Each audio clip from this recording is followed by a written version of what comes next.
মহিন ভাই। হ্যাঁ ভাই, অনেকে তো কিস্তি করে অনেকে করে গাড়িতে, ঠিক আছে। জাস্ট আজকে এই গাড়িটা দেখান, মানে পুরাতন গাড়ি কিস্তিতে। পুরাতন গাড়ি কিস্তিতে, তাও জি করলা ভাই, এক্স করলা না, জি করলা। জি করলা। জি করলা মডেল কত? মডেল ইয়ারটা শুধু 2003-এর, রেজিস্ট্রেশন ইয়ারটা শুধু 2004-এর। গাড়ি কন্ডিশন, ওভারঅল লুক থেকে শুরু করে সবকিছু আলহামদুলিল্লাহ রেডি অবস্থায় আছে। আচ্ছা আচ্ছা আচ্ছা। আর এই গাড়িটাতে কোনো কিছু চেঞ্জ নাই, আবারও বলে দিচ্ছি।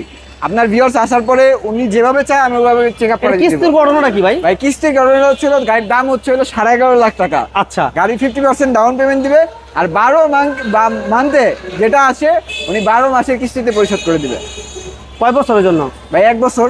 1 বছর? 1 বছর দিলাম না আরো বাড়াটা দিয়ে সমস্যা? ইনশাআল্লাহ আসুক উনি, সমস্যা নাই, আমরা চেষ্টা করব। আচ্ছা, মানে লোনের মাধ্যমে, কিস্তির মাধ্যমে কিন্তু সাধারণত আমরা এক্স করলা জি করলা দিতে পারি না, এবং বিশেষ করে পুরাতন গাড়ি এটা যারা নিতে চান দ্রুত যোগাযোগ করতে হবে। সুযোগ জি, মানে লুটায় নেওয়ার মতো, কিংবা কি বলে একবারে এই পরিমাণে অনেকেই চান যে পরিমাণ আমরা অ্যাভেলেবল দিতে পারি না। জি।